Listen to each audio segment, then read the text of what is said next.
আসসালামু আলাইকুম, কেমন আছো তোমরা? আশা করি ভালো আছো। আলহামদুলিল্লাহ, আমিও ভালো আছি। আজকে আমি তোমাদের শেয়ার করব দীর্ঘ 10 দিন ছুটি কাটানোর পর আমি আজকে মাদ্রাসায় যাব। তো চলো কী কী করি দেখে আসি।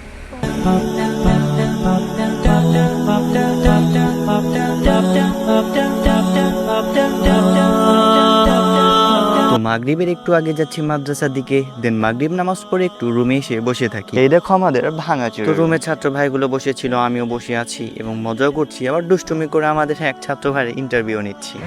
কাকে বলে? জি, কাকে বলে? এতিম যে মারা যায়, এতিম যে মারা যায় তিনি তো এতিম, ঠিক না? ঠিক যে কবরে চলে যায় তার কাছে কেউ যাইতে পারে না। যারা পৃথিবীতে থাকে তারা তো এতিম না, মূলত পক্ষে এতিম হচ্ছে যারা মারা যায়। ঠিক ঠিক। আমরা বলছি। দেন অনেক মজা করার পর যাচ্ছি বাড়ির দিকে।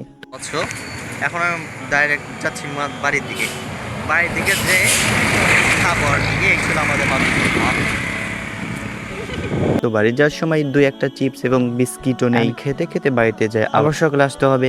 দেন সকাল হলে আবার মাদ্রাসার দিকে হাঁটা শুরু করি।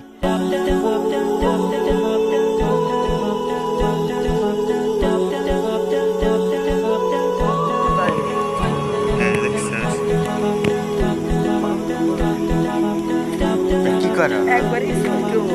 এই দেখে এগুলো কি?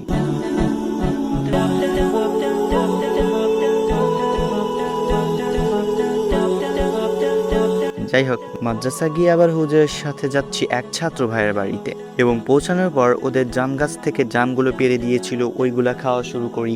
অ্যান্ড মাদ্রাসায় এসে একটু বিশ্রাম নিচ্ছি, এবার বাড়িতে যাব। তো আজকের ব্লগ এই পর্যন্তই। Bye bye.